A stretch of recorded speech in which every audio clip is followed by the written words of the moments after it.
नमस्कार, स्वागत है आपका वी टाइम न्यूज पर और आपके साथ मैं हूं पहली चौहान। बढ़ते हैं खबरों की ओर। शमशेरगंज में देर रात भयानक गंगा कटाव तब हुआ जब लोग घर में सो रहे थे। 8 से 10 घर जलमग्न हो गए। उत्तर चाचंद और मध्य चाचंद गांव में दहशत फैल गई। यह भयानक कटाव मंगलवार की रात को शुरू हुआ। स्थानीय निवासी किसी तरह भागने में सफल रहे।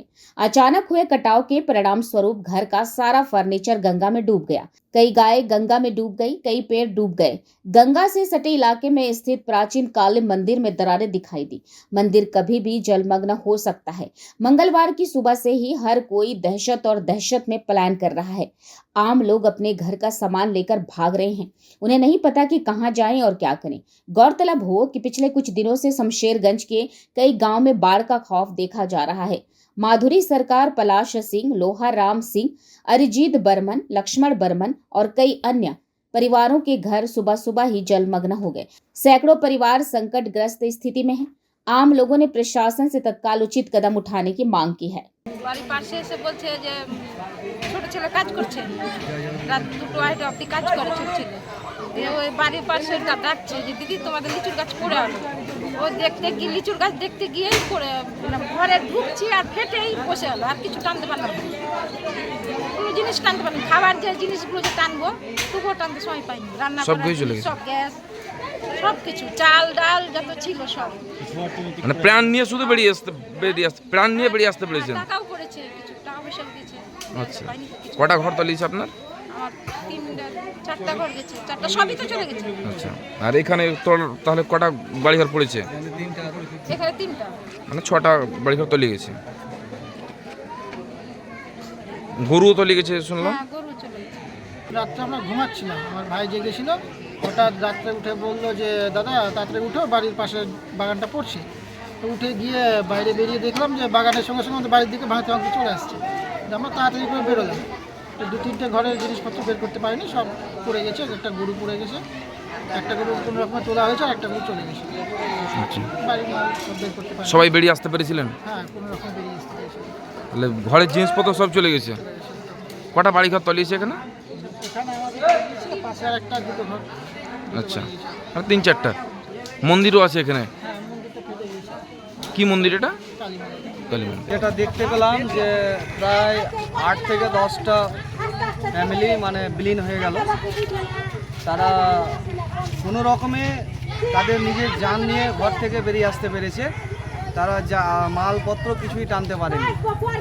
আচ্ছা, এবং তারা এখন মানে অতি কষ্টের মধ্যে রয়েছে। আমরা এসছি তাদের পাশে। কতগুলো বাড়িঘর বিপদের মুহূর্তে রয়েছে এই মুহূর্তে?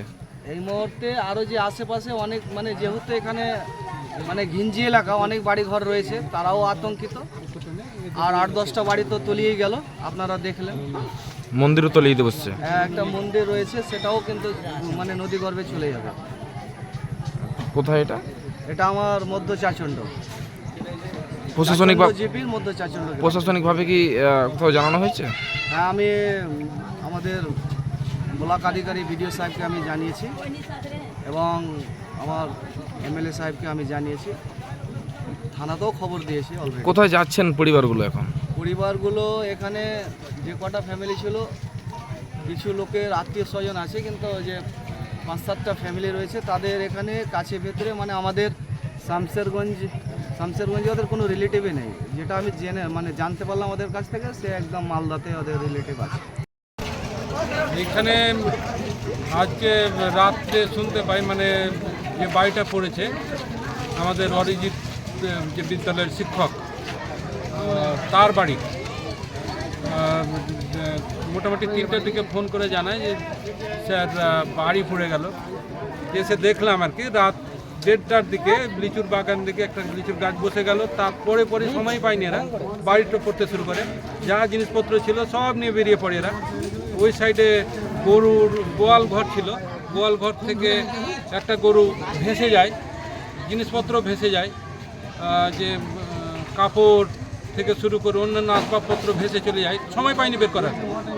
হালকা 2-1টা ঘর থেকে কিছু জিনিস বের করে প্রাণের ভয়ে বাইরে বেরিয়ে আসে এবং তেমন কিছুই নিতে পারেনি। কটা বাড়িঘর তলিয়েছে? মোটামুটি ঘর 4-5টা ঘর তো এই বাড়িটারই তলিয়েছে, পাশে আরও দেখছি 2-3টা বাড়ি তো মানে নিশ্চিহ্ন হয়ে গেছে, গঙ্গার গর্ভে চলে গেছে আর কি। এখানে মানে ভাঙনটা বন্ধই ছিল, কেউ ভাবতেই পারেনি যে এখানে ভাঙন আবার নতুন করে হবে, আবার শুরু হয়েছে। কারণ তার আগে বস্তা দিয়ে আটকানো হয়েছিল, পার্কে বাঁধানো হয়েছিল। তারপর বাড়িতে ঘুমিয়েছিল সবে সকলে? তখন ওই সময় ঘুমিয়েছিল। বললো যে একটা ওদের বাড়ির সদস্য কোনো কাজ করছিল, ও মানে প্রথমে টের পায় যে পাশে লিচুর গাছ বসে গেল, তারপর সবকে জাগায়, সব জেগে উঠে সময় পানি তাড়াতাড়ি বেরিয়ে গেছে। वी टाइम न्यूज के लिए मुर्शिदाबाद से मिलन सरकार की रिपोर्ट।